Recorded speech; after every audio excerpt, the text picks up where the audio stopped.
Terima kasih saudara pengacara majlis. Bismillahirrahmanirrahim.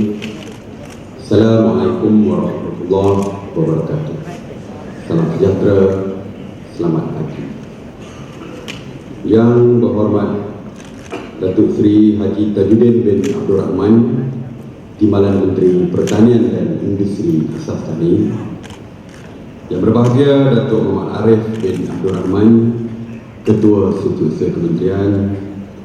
Yang berbahagia Datuk Haji Rahan bin Sharif, TKSU Bahagian Dasar. Yang berbahagia Tuan Haji Azini bin Muhammad Syafiq, TKSU Bahagian Pembangunan.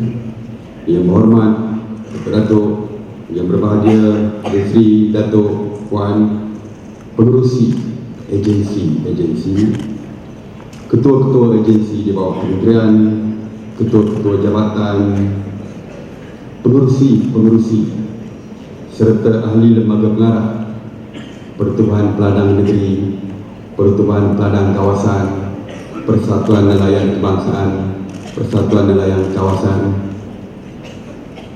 SUB, pegawai-pegawai kanan kementerian dan seterusnya, warga Kementerian Pertanian yang saya kasihi sekalian. Pertamanya syukur saya kepada Allah Subhanahu Wa Taala kerana yang limpah dan kurnianya pada pagi ini sekali lagi kita dapat berkumpul bersama-sama di dalam keluarga besar MOA dan agensi. Saya ingin mengucapkan setinggi-tinggi terima kasih kepada pihak yang menganjurkan majlis pada hari ini, yang saya kira dihadiri oleh lebih daripada 2,000 warga kementerian beserta dengan wakil-wakil daripada PNK dan juga Pertubuhan Nelayan. Saudara-saudari yang saya hormati, pertamanya saya ingin mengucapkan selamat tahun baru kepada semua. Tahun baru kali ini pertama kalinya tidak disambut dengan meriah kerana bencana yang begitu besar dialami oleh negara kita yang melibatkan beberapa negeri. Banjir yang begitu besar yang tidak pernah dijangka telah melanda Kelantan, Pahang, Perak, Terengganu dan beberapa negeri lain. Dan baru-baru ini berlaku di Sarawak dan juga di Sabah.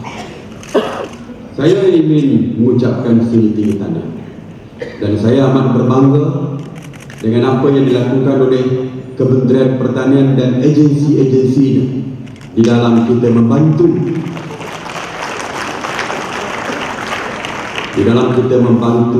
mangsa banjir, sama ada sewaktu banjir berlaku dan juga sewaktu pasca banjir. Semenjak daripada awal berlakunya banjir, pihak KADA misalnya telah pun memulakan gerakan membantu di Kelantan, dan selepas itu pada 26 hari bulan apabila banjir merebak ke negeri-negeri lain, semua jabatan dan agensi dilibatkan di dalam gerakan membantu. Kita bukan saja terlibat dari segi membantu perpindahan, tetapi juga kita terlibat dari segi penghantaran barang makanan dan sebagainya. Dari segi sukarelawan, 2,100 orang sukarelawan Kementerian Pertanian digerakkan, dan termasuklah nelayan daripada negeri Kelantan yang menggunakan bot mereka untuk membantu perpindahan dan menghantar barang dan sebagainya. Saya ucapkan tahniah di atas usaha yang dilakukan oleh semua pihak. Dan untuk banjir saja, bantuan banjir saja, sebanyak 3 juta ringgit telah pun dibelanjakan oleh Kementerian Pertanian. Tuan-tuan dan puan-puan, saudara-saudari sekalian, kita bukanlah berada di barisan hadapan, kita hanya membantu. Barisan hadapan tentu saja terdiri daripada MKM dan juga Kementerian Pembangunan Wanita. Tetapi kita sebagai membantu, walaupun saya yakin kehadiran Kementerian Pertanian amat dirasai oleh semua pihak yang terlibat di dalam ini. Selepas itu kita tidak terhenti di situ dan kita terus membantu di dalam membantu mangsa selepas banjir surut dan sebagainya. Kementerian terus membantu dan kita telah pun mengeluarkan perbelanjaan sebanyak 3,5 juta ringgit untuk membantu mengedarkan barangan dan sebagainya. Dan pihak kementerian diberi tanggungjawab oleh pihak Ketua Setiausaha Negara KSN untuk menjadi pengurusi penyelaras kepada pasca banjir di negeri Pahang. Kementerian Pertanian telah dilantik dan kita masih belum berakhir lagi. Sekarang ini kita belum selesai lagi dari segi pasca banjir. Hari Khamis ini saya dan Yang Berhormat Menteri Besar Pahang akan mempromosikan mesyuarat datang kuasa pasca banjir di Kuantan untuk melihat keperluan-keperluan terutamanya yang melibatkan kerosakan dan sebagainya. Dan pihak kementerian bersama dengan 5 kementerian yang lain membantu negeri Pahang, iaitu Kementerian MOSTI, NRI, Kementerian Sumber Manusia, KDN, Mindas, dan satu lagi kementerian iaitu JKA. Dan kita menubuhkan program kementerian angkat di kawasan-kawasan banjir di Pahang. Dan saya percaya setakat hari ini daripada apa yang dimaklumkan oleh KSU, KSN amat berpuas hati dengan apa yang dilakukan oleh Kementerian Pertanian di Pahang. Dan saudara, banjir sebenarnya banyak mengajar kita. Yang pertamanya dari segi kementerian, waktu itu apabila waktu banjir dan selepas banjir, apabila kita gerakkan warga kita, iaitu 2,100 waktu banjir dan tambah lagi 2,900 untuk pasca banjir, menjadikan 5,000 sukarelawan, menunjukkan bahawa kita di Kementerian Pertanian boleh bersatu tanpa bergerak secara silo di dalam kita menjalankan tindakan kita. Ini merupakan satu perkara yang amat saya hargai. Kalau dulu mungkin kita bergerak secara sendirian, tetapi sewaktu banjir kita boleh bersatu di bawah satu bumbu, iaitu di bawah Kementerian Pertanian dan Industri Asas Tani, dan kita tidak kira daripada agensi mana kita datang, daripada jabatan mana kita datang, tetapi demi kepentingan rakyat kita bergerak secara bersama. Saya ucapkan tahniah kepada semua pihak, khususnya kepada PSU yang menjadi pengurusi, kepada jawatan kuasa gerakan bantuan bencana yang telah pun dapat menyatu padukan kita semua. Satu lagi yang saya nak sebut ialah pengajaran yang kita perolehi ialah kita dapat lihat waktu susah siapa kawan. Orang Kelantan terutamanya, saya harap ini merupakan satu pengajaran kepada orang Kelantan. Waktu orang Kelantan susah, siapa yang berada di hadapan untuk membantu rakyat di Kelantan? Ini perlu diingati oleh orang Kelantan. Waktu banjir, kalau tanpa bantuan kerajaan pusat, saya percaya huru-hara Kelantan dan tak makan orang Kelantan waktu banjir. Tetapi kerajaan pusat tanpa mengira fahaman politik di Kelantan, kita turun memberikan bantuan tanpa memilih sama ada penyokong kerajaan atau penentang kerajaan di seluruh negara. Dan kita juga MOA turun seperti biasa. Kita melayan semua pihak tanpa memikirkan fahaman politik. Saya rasa ini, saya selalu sebut, waktu kita senang, ramai orang akan bersama kita. Tetapi waktu susah, itulah kawan sebenarnya. Bermakna bagi orang Kelantan, kawan sebenar bagi orang Kelantan selepas ini sepatutnya mereka sedar ialah kerajaan pusat, iaitu kerajaan Barisan Nasional. Tuan-tuan dan puan, pilihan raya belum lagi, jadi saya tak perlu nak cerita banyak tentang perkara-perkara seperti itu. Cuma saya nak menjelaskan kepada kita bahawa inilah kerajaan persekutuan di bawah kepimpinan Yang Amat Berhormat Datuk Seri Najib Tun Razak, Perdana Menteri kita. Yang kedua yang saya nak terangkan ialah mengenai keadaan ekonomi di negara kita. Harga minyak yang turun telah menyebabkan sedikit gangguan kepada ekonomi kita. Walaupun kita bukan merupakan negara pengekspor minyak, walaupun kita mengekspor minyak, tapi secara keseluruhannya, jika dibandingkan dengan produk petroleum yang lain dan sebagainya, kita sebenarnya bukan net eksporter, tetapi kita sebenarnya net importer. Dan Yang Amat Berhormat Datuk Seri Najib telah pun mengumumkan bahawa keadaan yang berlaku tidak akan menjadikan kita mengalami krisis ekonomi. Negara kita tidak akan mengalami recession dan sebagainya, dan kita masih mampu untuk menguruskan ekonomi kita apabila beberapa langkah telah pun diumumkan oleh Yang Amat Berhormat dan Menteri.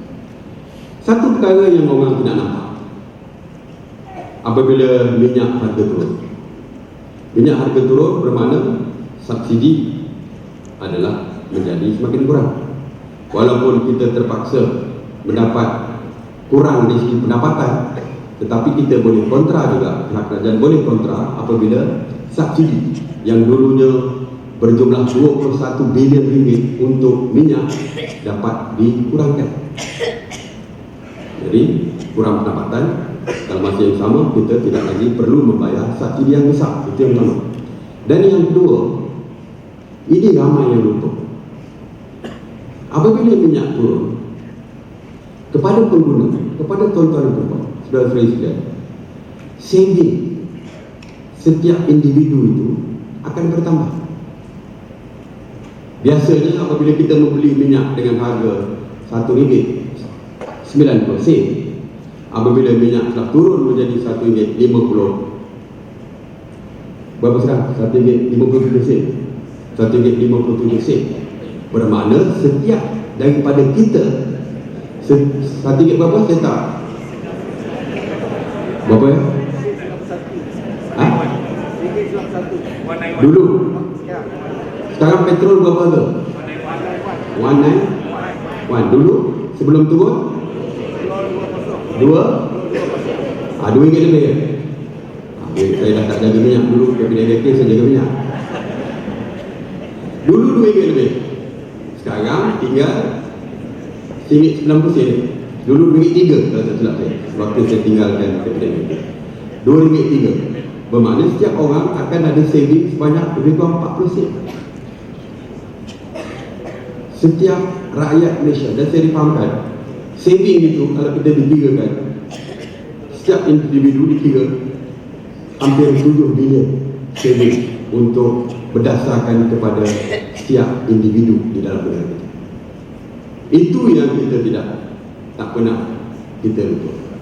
Kita tak puas hati, takut itu dan ini, tapi waktu minyak naik kita marah pada kerajaan. Tapi bila kita saving sampai 40 sen, maka kita lupa bahawa penurunan harga minyak sebenarnya juga boleh dilihat secara positif menguntungkan pengguna-pengguna. Tuan-tuan dan puan, kita di pihak kementerian, kita akan membantu pihak kerajaan dari segi menyelamatkan tukaran wang itu. Di antaranya ialah kita akan meningkatkan dari segi pengeluaran supaya kita kurangkan penggantungan kepada import, dan dalam masa yang sama kita akan tingkatkan dari segi ekspor kita. Saya akan terangkan sewaktu saya menyebut tentang keputusan retreat yang telah pun berlangsung selama 2 hari daripada hari Sabtu dan semalam. Satu lagi yang saya nak terangkan sebelum saya masuk kepada seterusnya. Satu lagi yang saya nak terangkan adalah mengenai kenyataan yang agak mengelirukan ramai pihak, daripada yang berhormat Menteri Pembangunan Wanita semalam mengenai hukuman dera, mengenai hukuman rotan yang dianggap sebagai jenayah. Semalam satu hari viral di setiap social media dan sebagainya. Saya pun terlibat sama untuk mempertahankan kerajaan.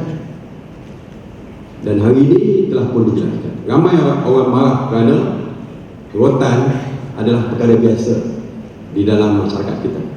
Ramai orang persoalkan rotan di dalam Islam pun, apabila anak berumur lebih daripada 10 tahun, kita juga boleh mengajar, mendidik anak kita menggunakan rotan apabila tidak bersolat.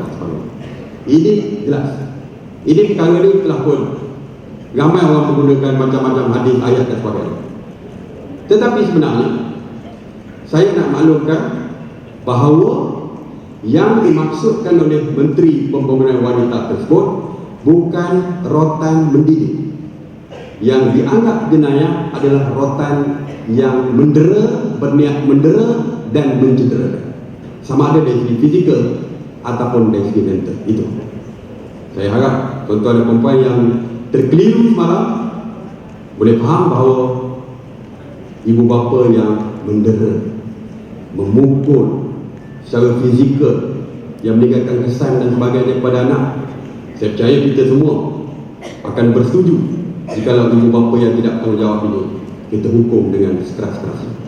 Bodi kita dengar tengok dalam media, satu bapa dera anak dia secara mental dan sebagainya apabila mengurung anak dia di dalam kandang, tidak diberi makan dan sebagainya. Ini juga yang perlu, yang diberi perhatian oleh pihak Kementerian Pembangunan Wanita.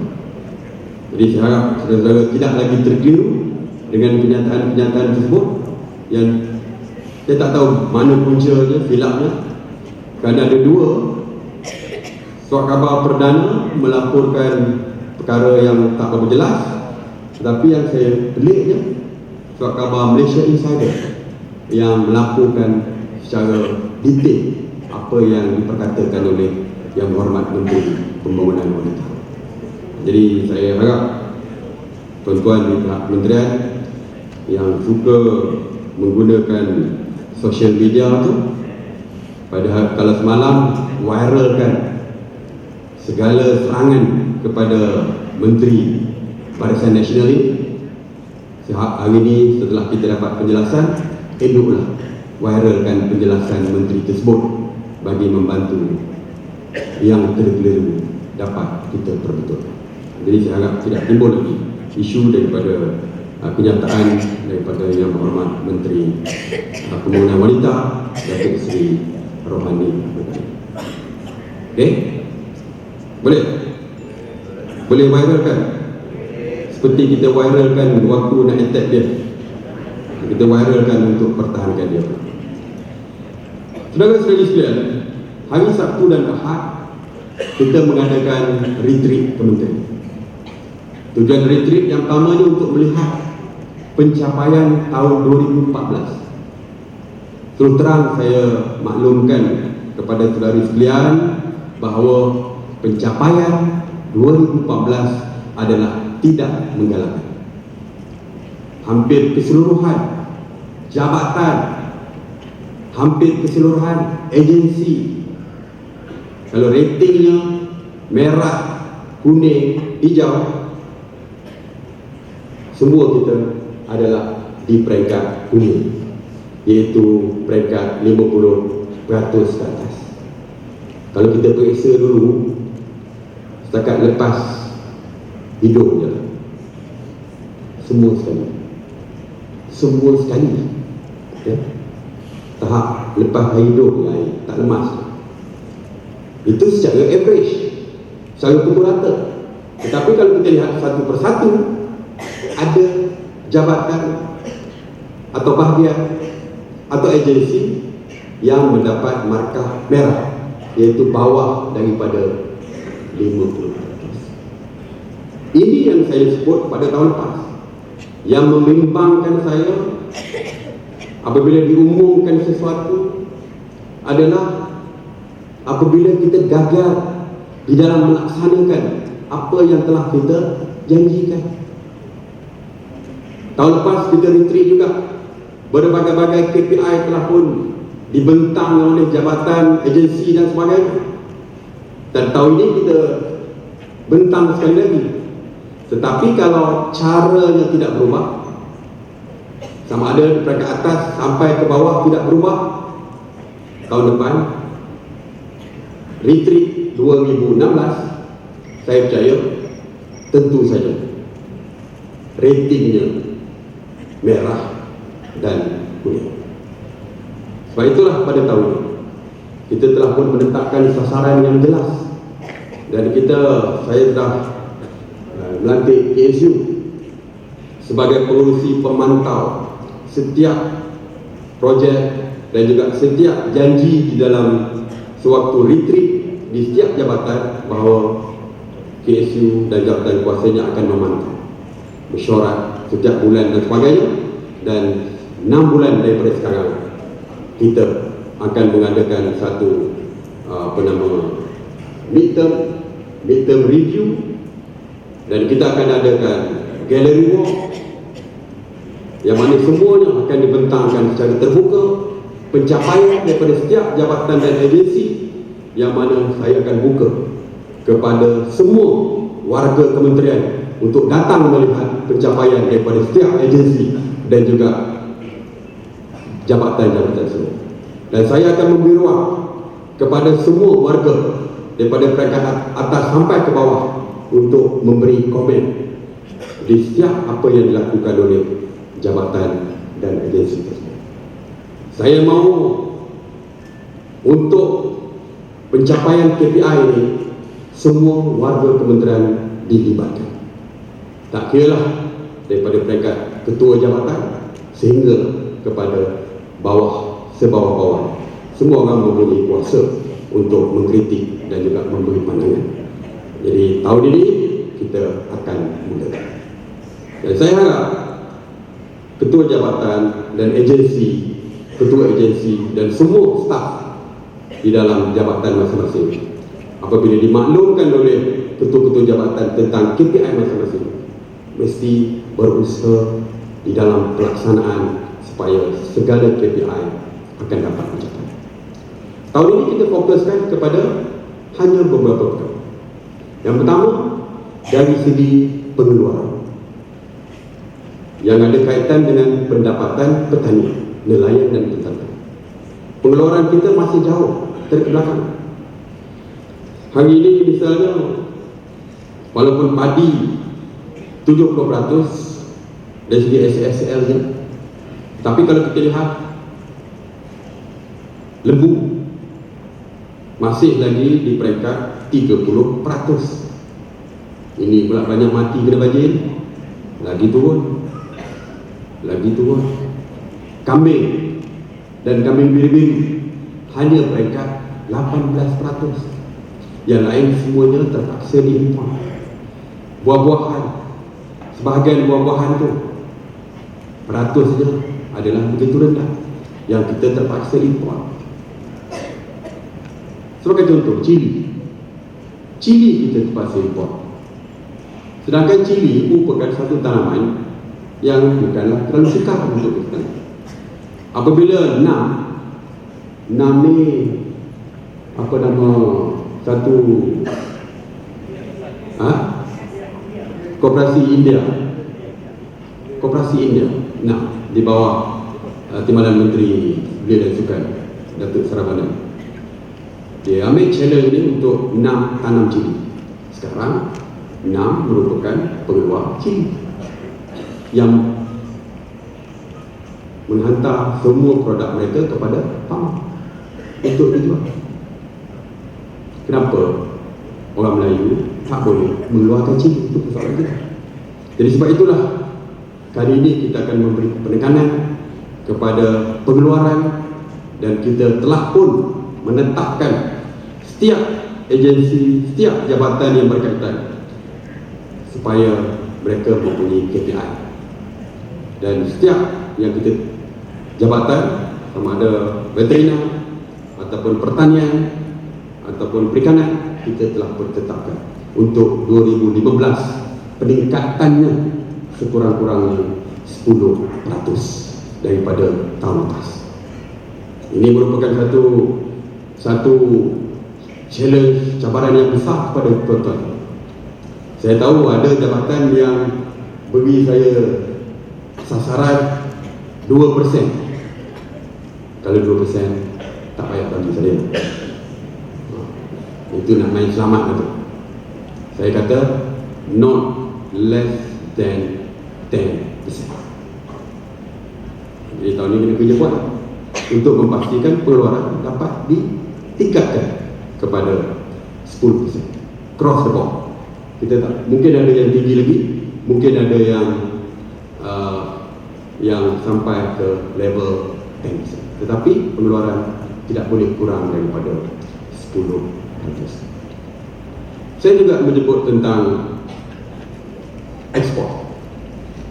Kita akan perkasakan dari segi ekspor kita, dan kita telah pun mengenal pasti sebanyak 10 jenis buah-buahan yang akan kita jadikan sebagai produk ekspor kita. Dan dari segi tumpuan, kita akan memberikan tumpuan kepada produk-produk tersebut. Di peringkat Jabatan Pertanian misalnya, kita telah pun mengenal pasti produk, dan dari segi bantuan untuk petani, kita hanya fokuskan kepada produk yang boleh dijual, marketable product. Kita tak naklah petani-petani memilih pupuk yang mereka, buah yang mereka suka untuk. Akhirnya mereka yang menjadi mangsa apabila buah-buahan tersebut tidak dapat dijual. Sebagai contoh, nangka. Kita hanya akan bantu 2 jenis nangka saja, iaitu tekam yellow dan juga mantin 2. Kalau nanas, MD2, dan satu lagi kelapa 2 jenis, kelapa matang, kelapa pandan 2 jenis. Dan kita akan fokus kepada produk-produk ini, sebab produk ini adalah produk yang mendapat tempat di luar negara. Kita telah pun kena pasti negara mana yang sesuai dengan produk tersebut. Negara mana yang sesuai, bukan semua negara sesuai untuk semua produk, tapi kita telah pun mengenal pasti. Jadi tahun ini kita kerja lebih terarah, tidak mengaku semua kita nak buat. Akhirnya kita gagal di dalam semua produk. So kita akan fokus kepada produk-produk yang boleh mendatangkan hasil kepada petani kita. Di peringkat perikanan, kita akan tambahkan pendapatan, dan kita akan tambahkan dari segi pengeluaran ikan melalui program-program aquakultur, sama ada aquakultur marine di laut ataupun aquakultur darat. Sekarang ini dari segi marine, dari segi aquakultur pun kita tak boleh macam dulu. Dulu kita bagi satu sangkar. Bila bagi satu sangkar, yang pemilik sangkar tidak akan konsentrik kepada kerja dia. Dia akan buat kerja lain juga, kerana pendapatan daripada satu sangkar tak cukup untuk membiayai kehidupan dia. Pada kali ini kita fokus kepada pendapatan. Misalnya kita dah tetapkan siap yang terlibat dalam pertanian, sama ada veterina, perikanan ataupun pertanian, pendapatan mereka tidak boleh kurang daripada 4 atau 5,000 ringgit. Jadi saya dah kata dah, kalau sangkar perikanan dah kata at least 8 sangkar untuk setiap individu. Kalau 8 sangkar, dapatan dia 4,000 atau 5,000 sebulan, dia boleh jadi full time untuk jaga sangkar. Begitu juga dengan lembu. Dulu lembu bawah, trust, kita bagi 3 ekor. 3 ekor, macam mana dia nak hidup atas lembu 3 ekor? Itu yang bila sampai lori, bertukar atas lori lain tu, dia tepuk je perut lembu tu, akad terus. Aku jual lembu ni kepada kau. Selesai. Saya tak salahkan kepada peternak. Kalau 3 ekor, dia takkan mengubah nasib dia atas projek lembu. Sekarang kita dah tetapkan untuk lembu bawah, kita akan tetapkan sekurang-kurangnya 30 ekor. Tak ramai tetapi kualiti, ramai tetapi akhirnya semua jual ke orang lain, tidak ada mana. Kita nak walaupun tak ramai tetapi kualiti yang kita perlukan. Jadi ini antara pembaharuan yang kita buat pada tahun ini untuk memastikan bukan saja pengeluaran dapat ditingkatkan, tetapi dalam masa yang sama kita dapat tingkatkan pendapatan petani, nelayan dan pertanian. Misalnya nelayan, ini PNK Jamal. Kita nak galakkan ternakan ikan dalam sangkar di laut. Nelayan di Kelantan, Pahang dan Terengganu musim tengkujuh tak boleh ke laut. Sekurang-kurangnya dengan adanya sangkar ikan, kita akan programkan supaya ikan-ikan yang dipelihara di dalam sangkar dapat kita harvest sewaktu musim tengkujuh. Jadi tak timbul lagi musim tengkujuh, tidak ada pendapatan dan sebagainya. Jadi ini perkara yang telah pun kita bincangkan untuk tahun 2015. Jadi tuan-tuan dan puan, kalau kita dapat tingkatkan pengeluaran, kita kurangkan import. Sekarang ni import lebih kurang 30 bilion. 30 bilion import kita. Makanan dan bahan makanan yang berkaitan dengan makanan haiwan dan sebagainya. Kalau 30 bilion dengan penurunan nilai wang kita akan berbelanja lebih besar daripada 30 bilion. Mungkin 35 bilion agaknya, pada American dollar dah semakin tinggi. Sebab segala kita punya transaksi mesti menggunakan US dollar.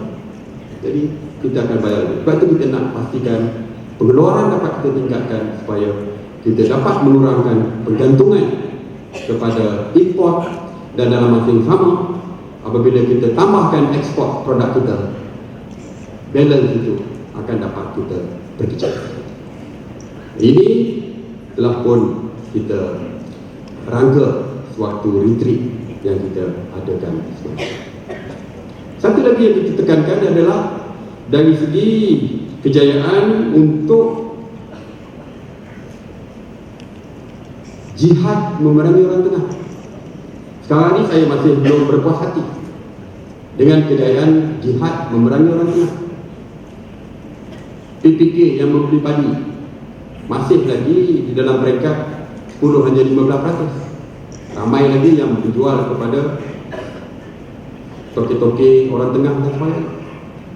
Nelayan masih lagi menjual hasil tangkapan mereka kepada orang tengah. Kita sediakan 40 juta ringgit untuk nelayan-nelayan yang berhutang dengan orang tengah supaya diselamatkan. Setakat ini baru ratusan ribu saja. Mana Tekun? Berapa itu ribu? 150 ribu daripada 40 juta.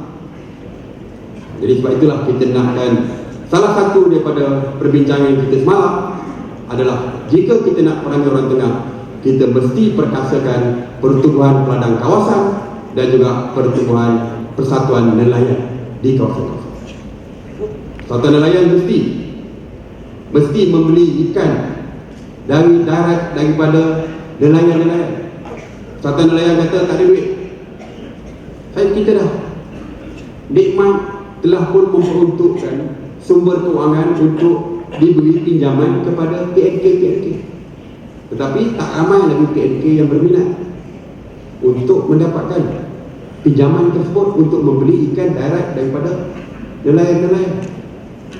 Kalau ini diteruskan, orang tengah akan terus menguasai nelayan. Saya nak ingatkan kepada persatuan nelayan. Sekarang mungkin persatuan nelayan boleh bergantung kepada hasil pendapatan jual diesel. Tapi ingat, kemungkinan besar subsidi diesel satu hari nanti akan dihapuskan. Kerana minyak turun, akhirnya sampai pada level tidak ada subsidi, maka tidak ada lagi pendapatan melalui penjualan minyak diesel. Jadi mesti merancang perkara-perkara. Dulu kita dah kata dah, beberapa tempat saya ucap, Satu nelayan mesti fokus, bukan saja belikan, bukan saja tangkap ikan, tapi menambah nilai ikan-ikan tersebut. Misalnya mendirikan kilang-kilang untuk proses ikan. Kita tidak boleh bergantung selama-lamanya kepada ikan semata-mata. Proses ikan, saya dah beritahu untuk repair boat nelayan, mesti. Kalau setakat boat kecil-kecil ni, takkan kita tak boleh repair sendiri, latih anak-anak nelayan dan sebagainya untuk menjadi mekanik untuk repair boat dan sebagainya. Kilang air batu, kita patut ada sendiri kilang air batu dan sebagainya. Jadi inilah yang perlu diberi perhatian. Begitu juga dengan PNK, dengan PPK yang membeli padi masih tidak mencukupi. Semalam kita dah bincang, mana kawasan yang tak ada kilang padi, kita mesti ada kilang padi. Saya dah beritahu kepada Nafas mesti menguasai jentera-jentera, misalnya harvester. Sebab petani-petani masih lagi menyewa harvester orang lain. Sekarang kita mesti beli harvester. Apa guna kerajaan meluluskan 100 juta kepada Nafas, dan Nafas dah ada 100 juta, dah ada 200 juta, kalau tidak untuk membantu PPK dan pesawat-pesawat di seluruh negara. Ini yang perlu dilakukan. Transportation, kita patut adakan konsortium di kalangan agensi-agensi yang mempunyai kenderaan-kenderaan transportation. Jadi kalau kita boleh menguasai sejak daripada awal padi, jualan, harvester, segala mesin yang lain, kilang, akhirnya sampai kepada tagline kita, dari pesawat kepada pesawat, semua rantaian semua. Ini yang akan kita pastikan. Tahun 2015 ini saya nak lihat perubahan yang besar. Tahun lepas tak banyak perubahan yang berlaku. Walaupun ada perubahan, mungkin 10-20% sudah pun melibatkan ini. Dan tahun ini juga kita akan menggerakkan dari segi melatih dan menukar mindset kepada pesawat-pesawat. Kita punya yield ataupun hasil average 4.8.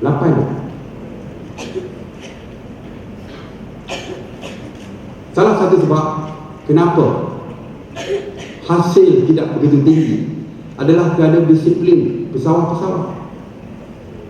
Baja kajian bagi, racun kajian bagi, benih kajian bagi, benih sah. Baru-baru ni waktu Maha, saya nak maklumkan kepada saudara-saudara sekalian, waktu Maha saya beri award kepada satu pesawat muda, very young agropreneur muda. Dia dapat 10 metric ton masa bagi award kerana dia dapat hasil yang tinggi. Saya tanya dia, adakah dia menggunakan bajet ekstra? Adakah dia menggunakan benih yang berbeza? Jawapan dia, tidak. Dia menggunakan benih daripada kerajaan, baja yang dihantar oleh kerajaan, racun yang diberikan oleh kerajaan, semuanya diberi oleh kerajaan. Tak ada ekstra. Tetapi dia follow segala rush check yang diberikan oleh IPP, iaitu sekian-sekian bulan mulakan menabung, sekian-sekian bulan mulakan masuk air, sekian-sekian bulan tanam dan sebagainya. Semua satu persatu dia kata dia follow. Akhirnya dia dapat 10 metrik ton. Saya nak beritahu kepada pesawat, kepada PPK sekalian, saya harap PPK memainkan peranan untuk meningkatkan kesedaran di kalangan pesawat-pesawat. Di pihak kementerian kita kata tahun ini kita akan fokus kepada bagaimana nak educate pesawat-pesawat. Sekarang ni kita masih lagi potongan padi maksimum 20%. Saya tak benarkan bernas potong lebih. Tetapi kita dah katakan bahawa akhirnya kita akan buat potongan sebenar. Kalau potongan sebenar, kalau dalam keadaan sekarang ada yang kena potong 35%. Tapi akhir ini kita akan sampai kepada potongan sebenar. Sebab apa? Kalau dia dapat 18% atau 17% kerana dia betul-betul jaga sawah dia, tiba-tiba kawan dia sebelah tu enjoy tidur saja, potongan dia patut 30%, dia dapat 20%. Kerana saya meletakkan arahan supaya beras tak boleh potong 20%. Jadi apa dia insentif untuk menggalakkan orang yang buat kerja betul-betul? Dia kata baik, dia tak payah jaga sawah, dapat 20%. Dia jaga sawah betul-betul, dia dapat 17 atau 14%. Jadi kita nak ke arah yang sebenar. Jadi saya harap, saya kata orang ramai berfikir di sini, kita perlu educate pesawat kita, dan kita akan tingkatkan dari segi latihan dan sebagainya. Jadi kita akan lahirkan pesawat yang lebih profesional dan sebagainya. Tuan-tuan dan puan, itu antara perkara yang kita tekankan di dalam perbincangan kita. R&D telah beritahu kepada Mardi, R&D fokus kepada apa yang menguntungkan petani dan sebagainya, bukan lagi mencipta perkara-perkara baru yang tidak memberi hasil kepada petani-petani. Saya selalu beri contoh kepada Dato' Dr. Sharif. Betul, kata, you nak cipta alat tu bagus, tapi yang terpenting apakah ianya menguntungkan petani. You cipta alat membelah durian menggunakan mesin, apa maknanya kepada petani? Sepatutnya kita buat benda lain. Saya selalu kata, sekarang ni di Perlis kawasan sikit saja untuk harum manis. Saya difahamkan di Bera ada satu felda Pucung nama dia, orang boleh tanam harum manis. Patutnya research dibuat bagaimana kita boleh perluaskan harum manis itu seluruh negara supaya tidak tertumpu di Perlis semata-mata. Saya tak pandai dari segi sains, tetapi matilah yang ada profesor, doktor dan sebagainya untuk buat research supaya harum manis boleh ditanam di seluruh Malaysia, supaya kita menjadi pengeksport utama buah mango harum manis. Ini yang patut dilakukan. Kadang-kadang saya beri idea yang mengarut-mengarut juga, tapi saya rasa kalau fikir betul-betul, okey, nangka sekarang ini menjadi buah-buahan yang sangat popular di beberapa negara. Tapi masalah nangka ni, kalau makan banyak kembung. Saya kata ke dia, you buat research supaya makan nangka sebiji pun tak kembung, ya, barulah demand semakin tinggi. Orang makan nangka banyak, dari segi kita pendapatan lagi tinggi, kita ekspor lebih banyak. Durian, saya cakap ke KP Martin, durian kalau makan panas, jadi orang makan sikit je, 3-4 bulan stop sebab panas. You buat research supaya makan durian tak panas, satu orang boleh makan 2 biji misalnya. Jadi kita boleh jual durian lebih banyak.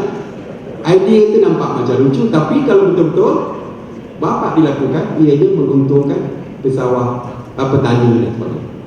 Jadi ini antara perkara yang kita tekankan, iaitu R&D.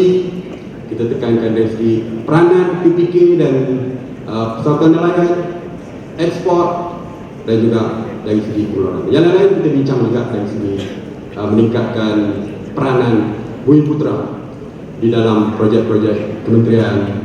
Sayur misalnya, tak sampai 3% penglibatan Bumi Putra di dalam tanaman sayur. So kita nak tingkatkan penyertaan Bumi Putra di dalam tanaman sayur. Dan pada tahun ini untuk membantu meningkatkan pengeluaran, kita akan libatkan GNC dan juga syarikat korporat yang besar. Misalnya kita akan libatkan Felda, Tabung Haji, Fedra dan beberapa agensi yang lain supaya mereka juga memberi tumpuan kepada beberapa jenis produk supaya pengeluaran dapat ditingkatkan. Jadi tuan-tuan dan puan, cabaran tahun ini lebih besar kerana kita menetapkan sasaran. Saya dah beritahu PSU, dia kena fikir, kalau gagal mencapai sasaran tersebut, bukan setakat senyum saja, tetapi tindakan perlu diambil kepada ketua-ketua jabatan, ketua-ketua agensi dan sebagainya. Tahun ini tidak ada lagi tahun holiday, tak ada. Tahun ini adalah tahun yang serius, yang kita mahu segala pelaksanaan dapat kita realisasikan. Apa-apa perancangan dapat direalisasikan melalui pelaksanaan. Jadi No more honeymoon. Dekat Datuk dia ingat honeymoon dia. Saya holiday. Dia lagi dalam maksud dia honeymoon. No more honeymoon. Saya nakkan supaya segala yang dirancang dapat dilaksanakan, kerana harapan daripada rakyat, petani, nelayan, penternak terlalu tinggi kepada kementerian kita. Kita janjikan nak tingkatkan pendapatan mereka. Kalau kita gagal tingkatkan pendapatan mereka, bermakna rakyat akan melihat kita gagal. Jadi saya harap tahun ini kita lebih fokus, kita lebih serius, no more honeymoon, dan kita mesti kerja kuat. Kalau Datuk Mat nak pakai kod hari pun tak ada masalah, pakailah. Tapi dari segi kerja kita mesti pastikan. Dari segi kerja saya harap bukan saja tanggungjawab ketua jabatan dan ketua agensi, tetapi adalah tanggungjawab semua warga kementerian, termasuk Pertubuhan Peladang dan Persatuan Nelayan. Kalau kita dapat gabungkan tenaga ini, dapat gembelengkan seluruh tenaga kita, saya pasti apa yang dirancangkan akan mencapai kejayaan. InsyaAllah. Kalau kita berjaya, rakyat akan mendapat faedah daripada. Jadi tuan-tuan dan puan sekalian, itulah yang saya nak sampaikan dari segi perumusan retreat pengurusan MOA. Saya harap ianya akan menjadi panduan kepada saudara-saudara sekalian. Jadi sekali lagi saya ucapkan tahniah kepada saudara yang terlibat dalam sukarelawan lagi, tahniah kepada pihak pengurusan, dan kepada penganjur hari ini saya ucapkan tahniah dapat menganjurkan program yang betul-betul baik. Jadi terima kasih. Assalamualaikum warahmatullahi wabarakatuh.